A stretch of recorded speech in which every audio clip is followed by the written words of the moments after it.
Lex talionis, paybacks.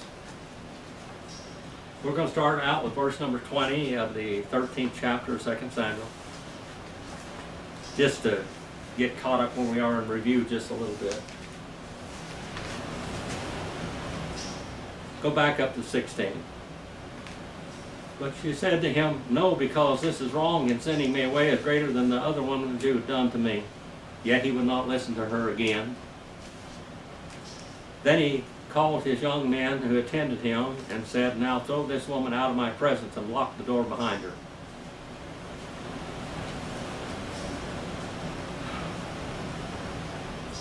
Now she had a long sleeved garment, for in this manner the virgin daughters of the king dressed themselves in robes. Then his attendant took her out and locked the door behind her. And Tamar put ashes on her head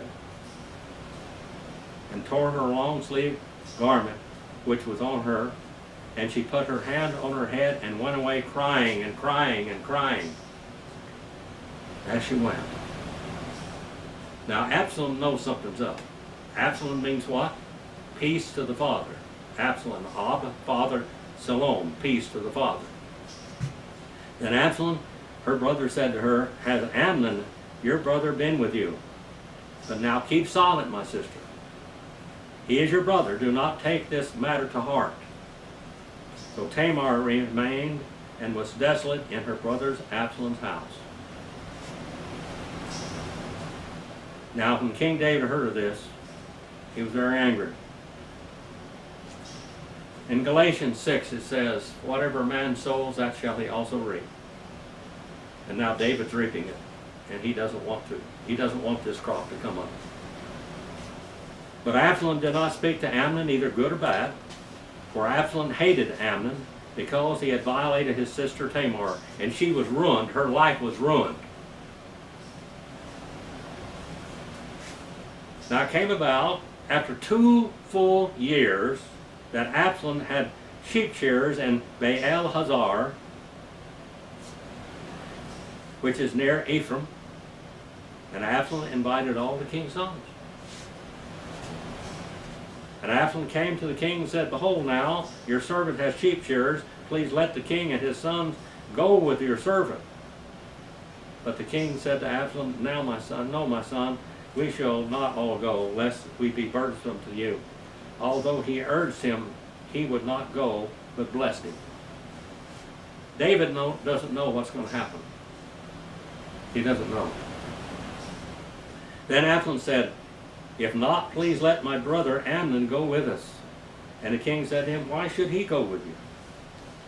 Now he's beginning to doubt something. What's about to happen here? He knew what Absalom had done, and Amnon. And when Amnon urged him, he let Amnon and all the king's sons go with him.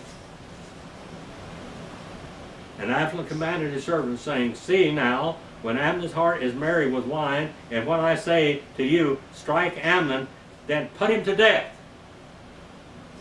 Do not fear. Have I not myself commanded you? Be courageous and be valiant. Kill him, murder him by deceit." This is premeditated murder. First degree murder. Now what he did, he should have died for. Amnon should have died for what he did. If he was an average person and he went and raped a woman, if he raped her, did not marry her, dead. Stoned. Then the servants of Absalom did what Amnon, just as Absalom had commanded. Then all the king's sons arose, and each one mounted his mule and fled. Now we're riding on mules. Remember why they rode on mules? Sure-footed. Huh? They're sure-footed, but a mule is not a burden of war. A mule, you have a hard time getting them to go to war. Horses, they have tremendously severe bits to ride a horse into war, but a mule is too smart to go to war. And these were peacetime animals, but this was war. War between the king's sons. Now it was that while they were on the way that the report came to David saying Absalom had struck down all the king's sons, and not one of them was left. This is what we call a hyperbole, an exaggeration. And the king arose, and tore his clothes, and lay on the ground, and all his servants were standing by with clothes torn. And Jonadab, the son of Shimei, David's brother, responded, "Do not let my lord suppose that you have put to death all the young men, the king's sons, for Amnon alone is dead because of the intent of Absalom, that is, has been determined since the day that he violated his sister Tamar." When he violated his sister, when he raped and then discarded her, his death sentence was done. And they knew it. Everybody knew it, even though Absalom didn't say a word. Now therefore do not let the king take the report to heart, namely all the king's sons are dead, for only Amnon is dead. Now Absalom had fled. Absalom is David's favorite son. Absalom is David's favorite son. He loved him. And the young man who was a watchman raised his eyes and looked, and behold, many people were coming from the road behind him on the side of the mountain. And Jonadab said to the king, "Behold, the king's sons have come, according to your servant's word." So it happened. And it came about, as soon as he had finished speaking, that behold, the king's things come, and lifted up their voices and wept. And also the king and all his servants wept very bitterly. There was a double tragedy here. Now David could have executed Absalom, but he loved him.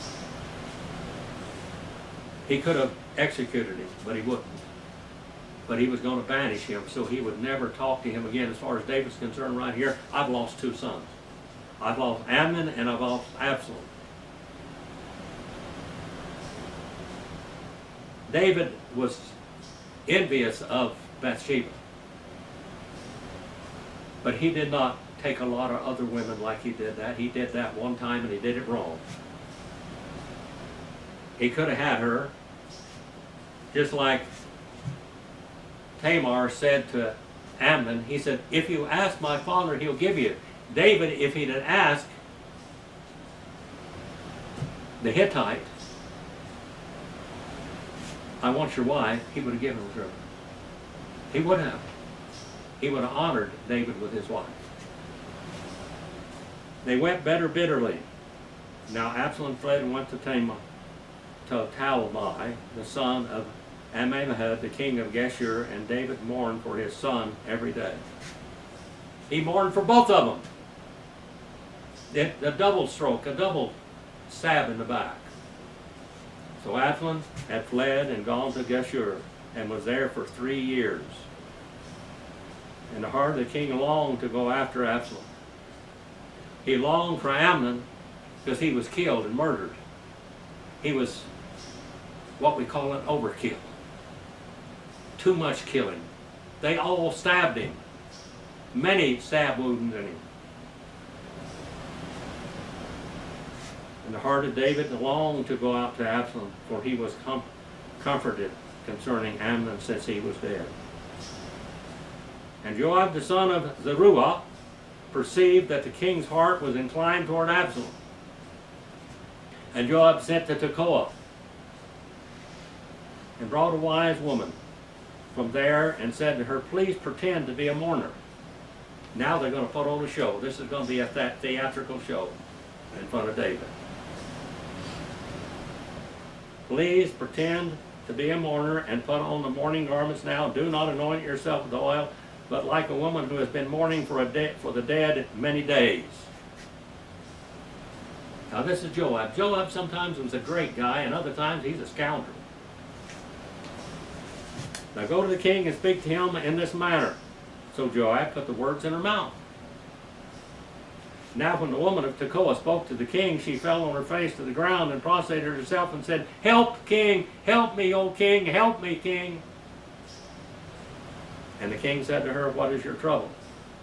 And she answered, remember, David is the judge. Truly I am a widow, for my husband is dead.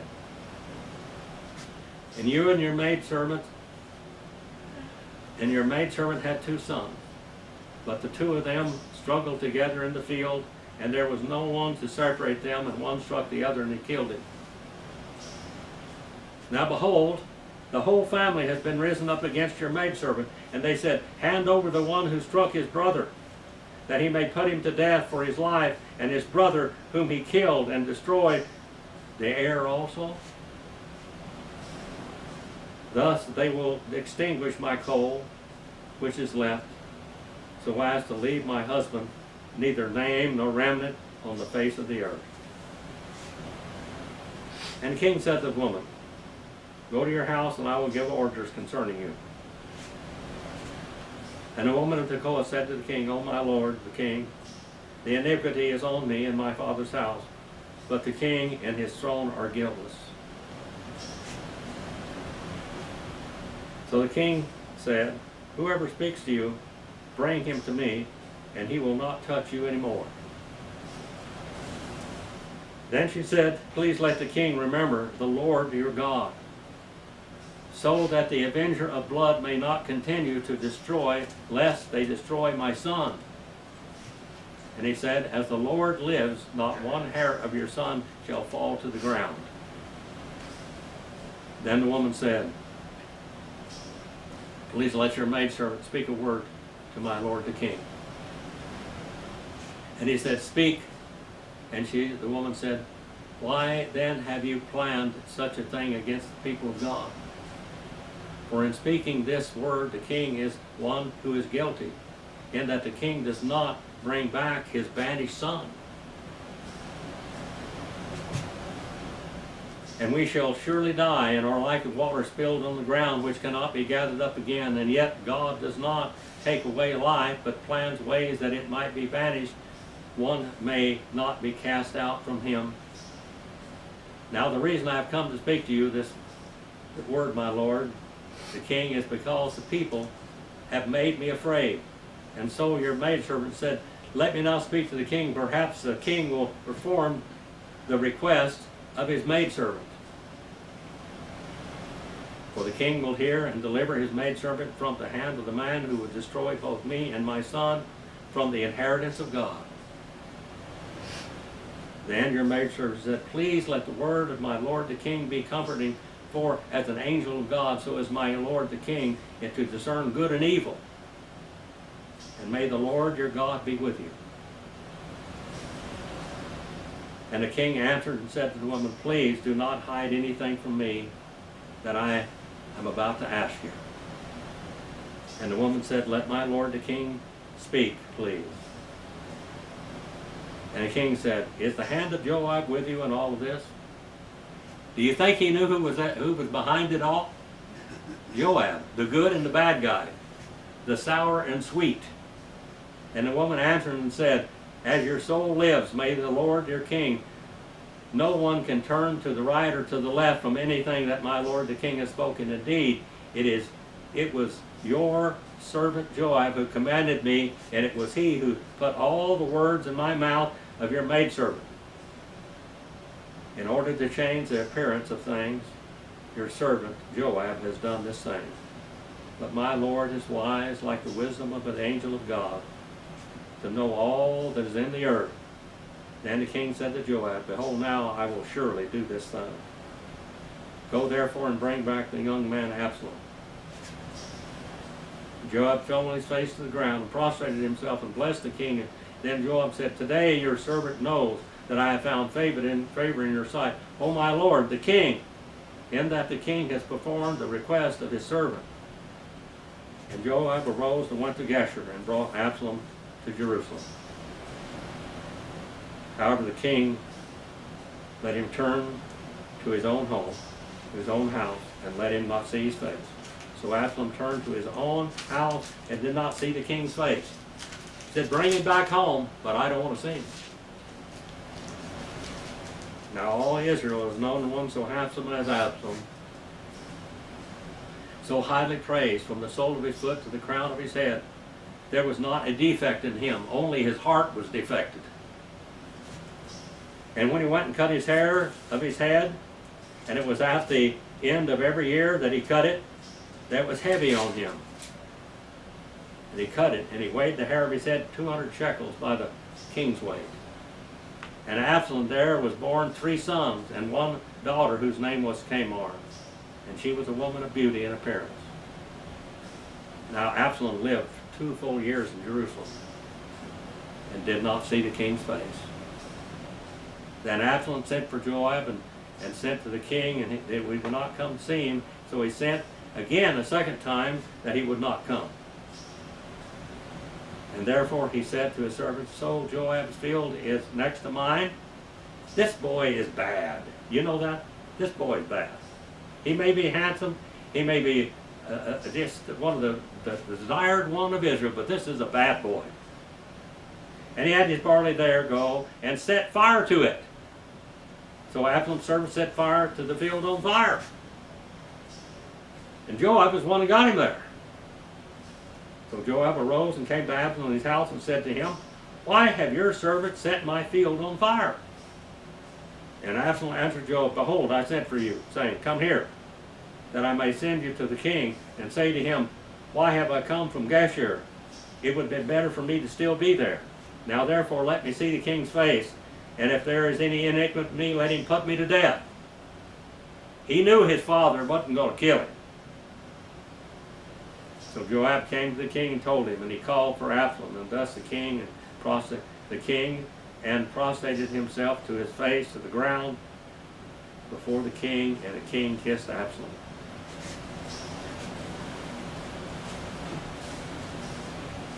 The king kissed Absalom. It would have been better for all Israel if the king had put a knife in him. Because this boy is going to bring problems to the whole nation of Israel. All. Lex talionis. The paybacks have come with a whole lot of interest. A whole lot of interest. My Father, we send this message out to your people wherever they are in the world. Let us learn by these things. Let us take it to heart. Let us to plan our lives in such a way as we don't let this happen to us.